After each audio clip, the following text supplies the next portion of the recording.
Hi dear, super കൺമണി സീരിയലിൻ്റെ promo വിശേഷങ്ങളിലേക്ക് എല്ലാവർക്കും സ്വാഗതം. അങ്ങനെ തന്നെ കാര്യങ്ങളെല്ലാം തന്നെ ബലരാമൻ മനസ്സിലാക്കിയിരിക്കുകയാണ്. അതായത് സുമിത്രയും അതുപോലെ ബാലുവും കൂടി തൻ്റെ മകനല്ല ബലരാമൻ എന്നുള്ളത് തുറന്ന് പറഞ്ഞിരിക്കുകയാണ്. അതോടുകൂടി തന്നെ ബലരാമന് തൻ്റെ അച്ഛനും അമ്മയും ആരാണ് തന്നെ ചതിച്ചു, കാരണം കുഞ്ഞിനെ ഉപേക്ഷിച്ചു, അതാരാണെന്നറിയാം, ചതിയന്മാരാരാണെന്ന് അറിയാൻ വേണ്ടിയിട്ട് തന്നെയാണ് ബലരാമൻ ഇനി കാത്തു നിൽക്കുന്നത് കേട്ടോ. പിന്നീട് സുമിത്രയും അതുപോലെ തന്നെ ബാലുവും കൂടി വരിക കേട്ടോ ചെയ്യുന്നത്. കാരണം അവർക്ക് സന്തോഷമായി. കാരണം ഇനി മേലാൽ ഇനി ബലരാമനും അതുപോലെ സാഗറും തമ്മിലുള്ള യുദ്ധമായിരിക്കും നമ്മൾ കാണാനായിട്ട് പോകുന്നത്. അതുകൊണ്ട് തന്നെ സന്തോഷിക്കാനുള്ള നിമിഷങ്ങളാണ് ഇനി വരാനായിട്ട് പോകുന്നതെന്നൊക്കെ ചിന്തിച്ചു കൊണ്ടിരിക്കുകയാണ് ചെയ്യുന്നത് കേട്ടോ. അതിനുശേഷം തന്നെ വീണ്ടും കാണിക്കുന്നതെന്ന് വെച്ചിട്ടുണ്ടെങ്കിൽ കിളിയനെയും അതുപോലെ തന്നെ ഭാഗ്യലക്ഷ്മിയെയാണ് കേട്ടോ. ഭാഗ്യലക്ഷ്മിയാണെങ്കിലോ സ്വന്തം അച്ഛനോടും അമ്മയോടും തെറ്റിപ്പിരിഞ്ഞ് നിൽക്കുന്നതായിട്ടാണ് കാണിക്കുന്നത്. കാരണം എന്ന് വെച്ചാൽ അന്നത്തെ ആ ഒരു ചതി അവൾ മറന്നിട്ടില്ല. അതുകൊണ്ട് തന്നെയാണ് എന്തൊക്കെയോ പ്രശ്നം കൊണ്ടെന്ന് അവൾക്ക് മനസ്സിലാവുകയാണ്. അങ്ങനെ എന്തൊക്കെയാണ് അച്ഛനും അമ്മയുടെ പ്ലാനിങ്ങും കാര്യങ്ങളും, അവരെന്തിനാണ് ഏട്ടനെ കൊണ്ട് ഇങ്ങനെയൊക്കെ ചെയ്യിപ്പിക്കുന്നത്, നിനക്ക് വല്ലതും അറിയിക്കില്ല എന്ന് ചോദിക്കുന്നുണ്ട്. അത് ഭാഗ്യക്കുഞ്ഞ് എനിക്കൊന്നും തന്നെ അറിയില്ല, അതറിയണമെങ്കിൽ സുമിത്രാമ്മയോടും ബാലു സാറിനോടും തന്നെ ചോദിക്കണം. ബലരാമൻ സാറുമായിട്ട് അവരുടെ ബന്ധം എന്താണെന്നും അവരുടെ പ്രശ്നം എന്താണെന്നുള്ളതൊക്കെ. പക്ഷേ ഭാഗ്യലക്ഷ്മി എന്തായാലും അതെല്ലാം തന്നെ അറിയിക്കുകയും തെളിയിക്കുകയൊക്കെ ചെയ്യും കേട്ടോ, അത് ഉറപ്പാണ്.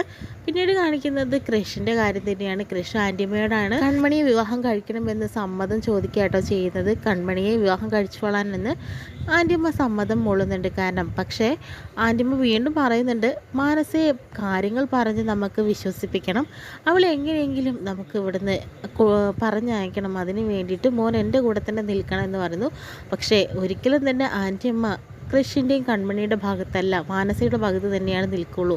അതുകൊണ്ട് തന്നെ കൃഷിന് ഒരു വാഗ്ദാനമൊക്കെ കൊടുക്കുക ചെയ്യുന്നത്, ഞാനുണ്ടാവും നിങ്ങളുടെ പ്രണയത്തിൻ്റെ ഒപ്പം, കാരണം നിൻ്റെ അച്ഛൻ്റെ അമ്മയുടെ പ്രണയത്തിൻ്റെ കൂടെ ഞാനായിരുന്നു ഉണ്ടായിരുന്നത്, ഇനി നിൻ്റെ കൂടെയും ഞാനുണ്ടാവും, ഇഷ്ടപ്പെട്ട ഒരു പെണ്ണിനെ തന്നെ മോൻ സ്വീകരിച്ചാൽ മതി, ഇഷ്ടമില്ലാത്ത ഒരാളെ നമുക്ക് എങ്ങനെയെങ്കിലും ഒഴിവാക്കുക എന്നൊക്കെ പറയുന്നുണ്ട് കേട്ടോ.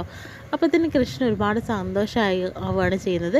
പക്ഷേ കൃഷ്ണൻ പോയതിന് ശേഷം തന്നെ ആൻറ്റിയമ്മ ചിന്തിച്ചുകൊണ്ടിരിക്കുകയാണ് ചെയ്യുന്നത്, നിനക്ക് ഞാൻ വെച്ചിട്ടുണ്ട്, എന്തായാലും നീയും കൺമണിയും തമ്മിൽ ഒരിക്കലും ഒന്നു ചേരില്ല എന്നൊക്കെ പറഞ്ഞു നിൽക്കുക കേട്ടോ ചെയ്യുന്നത്. കാരണം എന്ന് വെച്ചിട്ടുണ്ടെങ്കിൽ അവർക്ക് ജീവനുള്ളിടത്തോളം ഒരിക്കലും ഞാൻ കൺമണിയെ നിൻ്റെ കൂടെ ജീവിക്കാൻ അനുവദിക്കില്ല എന്നും മാനസയെ മാത്രമാണ് നീ സ്നേഹിക്കാൻ പാടുള്ളൂ എന്നൊക്കെ ചിന്തിക്കുന്നുണ്ട്. പിന്നീട് കൺമണിയെ തന്നെയാട്ടോ കാണിക്കുന്നത്. കൺമണി നേരം വിളക്കൊക്കെ വെക്കുന്ന സമയത്ത് തന്നെയാണെങ്കിൽ ഗൂഗിൾ വന്നിട്ട് വിളിക്കുന്നുണ്ട് കേട്ടോ കൺമണി എന്ന്. കൺമണിയെ ഇപ്പോൾ ചുരുക്കപ്പേരിലിട്ടിട്ടാണ് ശരിക്കും ഗൂഗിൾ വിളിക്കുന്നത് കൃഷ്ണമണി എന്നുള്ളത്. കാരണം കൃഷ്ണും കൺമണിയും ചേർന്നിട്ടാണല്ലോ കൃഷ്ണമണി എന്ന് ഗൂഗിൾ പറഞ്ഞു കൊടുത്തിരിക്കുന്നത്. ഇത് കേൾക്കുന്ന കൺമണിക്ക് ഭയങ്കര സന്തോഷമാവുന്നുണ്ട് കേട്ടോ. എന്തായാലും ആരൊക്കെ എതിർത്താലും കൃഷും കൺമണിയും തമ്മിൽ ഒരിക്കലും പിരിയില്ല, അവരെന്നും ഒന്നാവുക തന്നെ ചെയ്യും. അതിനുവേണ്ടി ഇനി ഓരോരോ പ്രശ്നങ്ങൾ ഉണ്ടാക്കാനായിട്ട് പലരും ശ്രമിക്കും, പക്ഷെ അതിലൊന്നും ഒരിക്കൽ തന്നെ അവരുടെ പ്രണയത്തിനെ തോൽപ്പിക്കാനായിട്ട് സാധിക്കില്ല എന്നുള്ളതാണ്.